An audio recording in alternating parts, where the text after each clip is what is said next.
And now, the conclusion of our conversation. Hashtag FOMO. Welcome. You're listening to Dupee Deep with Dr. Nikki. This is the place where witty, irreverent, opinionated perspective meets serious, fact-based discussion. Featuring our host, Dr. Nikki Coleman, and her co-host, Tomas Bell. You can also join in the discussion during our live tapings by following us on Spreaker.com. Now, the doctor is in. It's time to get Dupee Deep. And I hear your point. I absolutely hear your point, understand it, validate it completely. Affirm it. I stand in affirmation of you. It don't sound like it when you say but. Because but means it's missed everything I've said. No, let's say however. We'll use however. However.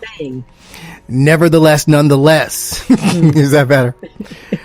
My issue is with the people who have been in the industry for a minute doing this because this is what they do, who clearly saw the problems, who clearly have done this kind of thing before and said, we cannot achieve A, B, and C in this amount of time, who just kept going forward and moving forward and trudging along.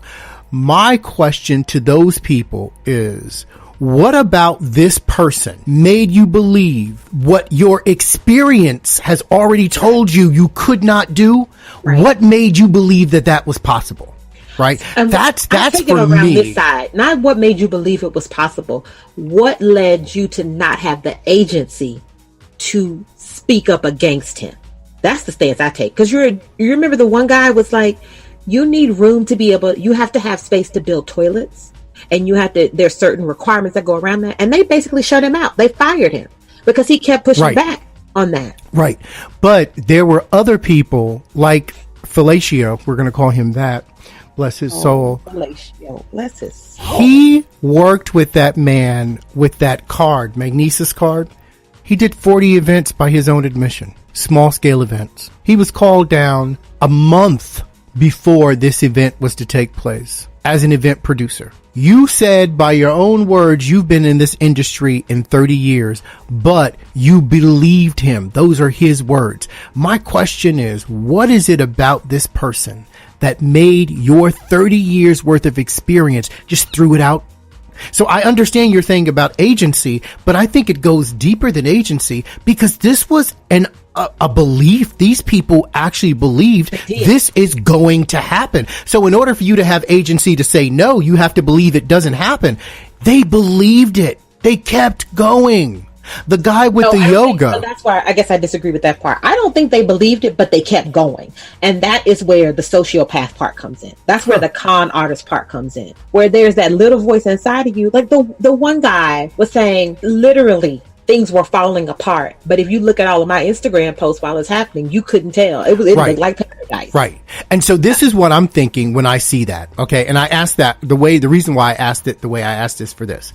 I'm saying to myself, and I think that everyone should do this. I think that when we sit back and we judge people, and this is really big on social media, where we just pull out our keyboards and start typing and saying, you should have this and I would have that and this and that. We actually need to put ourselves in people's shoes. And so I put myself in the shoes of one of those people and I say, if I were in that situation and I was working for this person and he was charismatic and he was attractive and he was a ladies' man and he had said all the right things and all the right moves and the flash and the cash and all of this, right? If I were in that situation, would I have said, no, this is not going to work, I'm leaving, and potentially risk not being a part of something that could have been huge? Or watch the warning signs and just prayed, I hope this works out, because if it doesn't, it could be a blunder. And I'm going to tell you, I don't know what I would have chosen, because if it had worked out, it would have been today the biggest music fest in the world. It would, like, next year, they would have taken over the entire island of Puerto Rico. Like, it could have been huge because the concepts and ideas were amazing. And I do appreciate that, because I also wanted to make sure that we didn't make fun of anybody, because that became the next social media cycle, right? To make fun of all the people that paid for that. And I am not denigrating one's choices to want to live that sort of lifestyle. What I'm saying is, if that's how you choose to live your life, to find some way to recognize it, that it is superficial and that there are consequences that come with that sort of superficiality, that it's not based in reality. I just need that part to be clear. And I don't know that anybody could say, what, one of the things that struck me was like how hard those young people worked for him. Like, he had a lot of talented people that worked for Fyre, the brand, for the company. Oh, he had talented young people working for him, and they were dedicated and they worked hard. Like, they were working 24 hours and splitting themselves between their regular responsibilities in the company and trying to pull this festival off without questioning. So I appreciate that. I don't know what I would have done.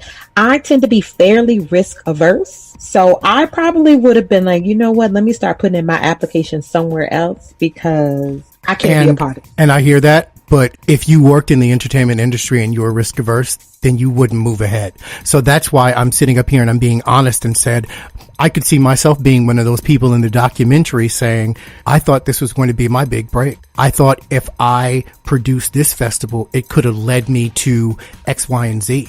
I could totally see myself being one of those people, because the concept, the dream, the marketing behind it, you would assume that someone that could come up with that kind of grand marketing and sell out a festival in less than 48 hours could build the villa that they just sold for $12,000. Like, you wouldn't assume that. And I get that. And I think that's why it was as successful as it was, because you have to think about it. People are decompartmentalized, right? Like, the folks over here in that cubicle don't know what the folks over there in this cubicle get, right? Or what's falling apart.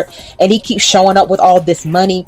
So nobody fully sees the whole picture until after it's all done. And I'm sorry to interject, but I think that what you just said is important, and I wanted to speak to that for a second. Knowledge is power. The people who had all the knowledge weren't even the people who were at the top working with him closely, because he was very guarded in what he told people and what he didn't tell people. Mm-hmm. So he knew how to control the information in such a way and spin the message in such a way that people who would have said, like the guy did, this isn't going to work, they were kept in the dark. So a lot of these people were blindsided when they finally sat back and looked at it and said, this is not what we sold, or what is going on right now, right? It's really, in some ways, I will say, and okay, you talk about the person being a sociopath, either he's delusional, crazy, or a genius. Isn't genius and being crazy like two sides of the same coin? Because there are some things he did, right, sir?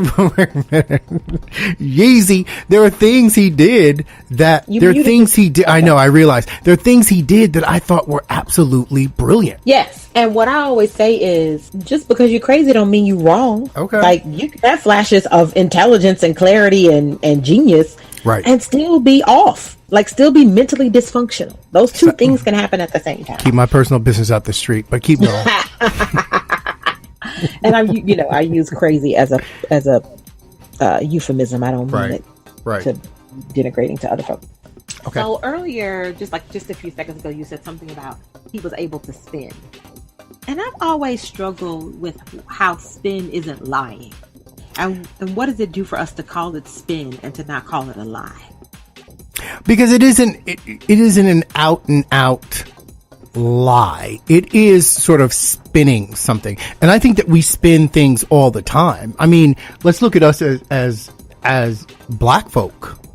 You know, we spin the way we spin things. Example, we're trying to go to work and we miss the bus, or we miss the train, or our car doesn't start. And we say, well, you know what? Jesus must not want me to be there today, or something like that. I mean, we put a positive spin on something, right? So like, Jesus must not want me to be on the bus. And then we look at the news later and the bus got into an accident and no one dies, right? But okay, let's just, no one died in this fictional example we're using. But we go, See, that was Jesus. He stood there with me. He protected me, that kind of thing. So I think that people do that all the time. Or you'll hear this, and this is one of the ones that isn't so positive, but someone will be in a bad relationship and they'll say, oh, but he's a good provider. And I'm like, what does that mean though? Like, why are you spinning a person who you shouldn't be in a relationship with, right? People spin. So the question is that a lie? Are they lying to themselves? I guess. Are they lying to you? I don't think so. I think they're trying to look at it from a positive perspective and trying to make the best of their circumstances. And I think most of us spin in a way that allows us to not deal with something that we may not want to deal with, to maybe not hurt someone else, to maybe make little of something that we aren't emotionally ready to deal with. But there are people who spin maliciously, and they do it for the purpose of sales or for investment or whatever. I mean, when you add consumerism, capitalism, and the spin, it's a very thin line. Or politics. It's a thin line. Is it an out and out lie, or is it a spin? Point in fact, I never told you I was going to build a wall 2,000 miles long. There are already parts of the wall there. But when I say that's a lie. Like in my world, that's black and white. That's a lie. You lied. But is it a lie? Yes. Right? I never told you that Mexico was going to pay for it out and out. They're going to pay for it through tariffs and taxes that are not earmarked for that, but lies. Spin. And here's why. That's my thing. Here's the thing. People, at some point, there is fact. I am sitting on a hard surface. Fact. I think. I like to float above the ideas and just work. Right. I think you like the concept of a hard fact. I do. I love it. I am here to tell you, in the world of persuasion, there is no such thing as a hard fact. It is what do we need for right now to get it done. I don't think it's about accountability, especially if it happens. I think it becomes a question of accountability when you have something like Fyre Fest and it falls apart. If nothing goes bad, then it's okay to lie. Well, if no one knows, then there's never a problem. Think about this. Had Fyre Fest happened the way it was supposed to, it would have been the greatest festival to date. And then the documentary that we both saw would have been, let me tell you how I went into this festival with no money and turned it into this big thing, and all of these people, blah, blah, blah, blah, blah. Then it would have been like a key, look what I did. And it worked. I'm gonna be real honest. Probably part of it for me is I don't know none of them people that was supposed to be on the bill, so I wasn't that First of all, you ain't gonna talk about my Major Lazer, because that has my boy Diplo in Major Lazer. That is my boo. Hey Diplo, how you doing, boo? Love me some Diplo. Absolutely. Awesome. Isn't he just like a DJ? I don't understand. First, you're not going to disrespect electronic music by saying he's just a DJ. He is a DJ and a producer.